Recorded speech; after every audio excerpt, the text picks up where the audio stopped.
So I'm making a throw to put on the sofa in my Oriental living room for the miniature house.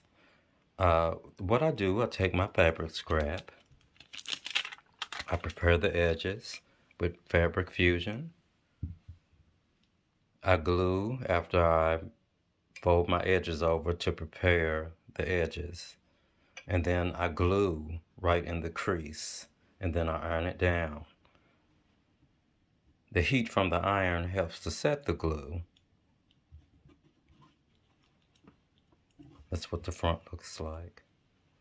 And so then I take a piece of aluminum foil, which will go in the center, and I've prepared it in the same fashion. I'll glue all the way around the edges, and then I will lay it down onto the back of the top of my throw or bed covering or what have you. I use the same technique. And then after that, I take the muslin which I've prepared in the same fashion. I'll glue all the way around the edges, and then I'll actually set that on top, trying to center it as best as possible. And then I'll iron down all the edges to help set the glue.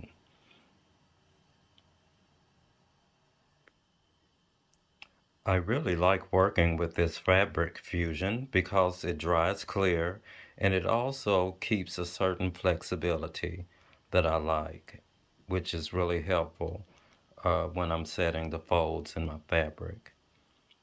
And it also doesn't take a lot of glue to accomplish the task.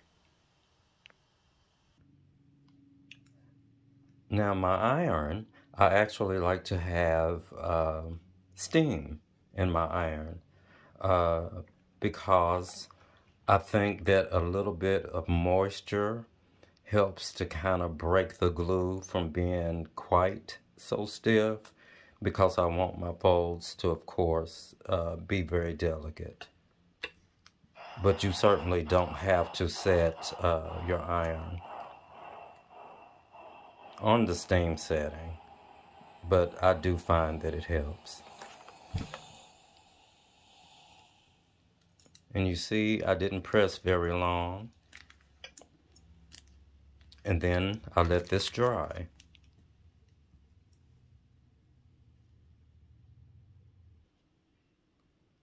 Luckily, you'll have a little bit of time before the glue sets.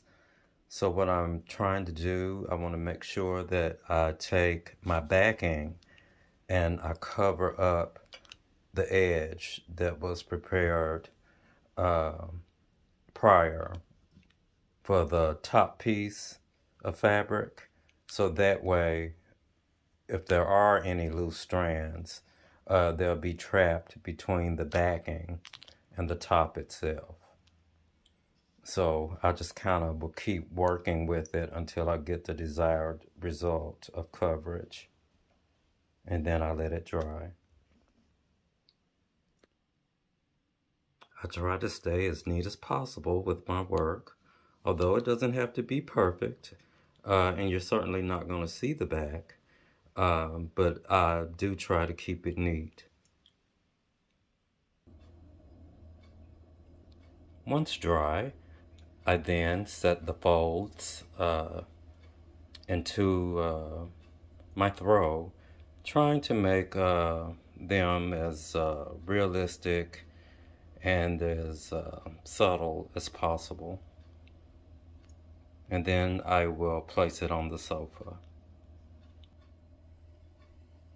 Now once I get the desired shaping of the throw, the way that I want it, I actually don't glue it in the event that I want to use it on something else, or if I just want to remove it.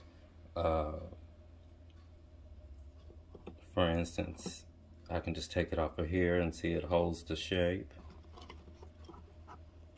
Or I can fold it in different directions and reuse it on something else, or even the same seating. And this is the same technique that I use for the bedding. In my next video, I'll show you how I make the matching pillows.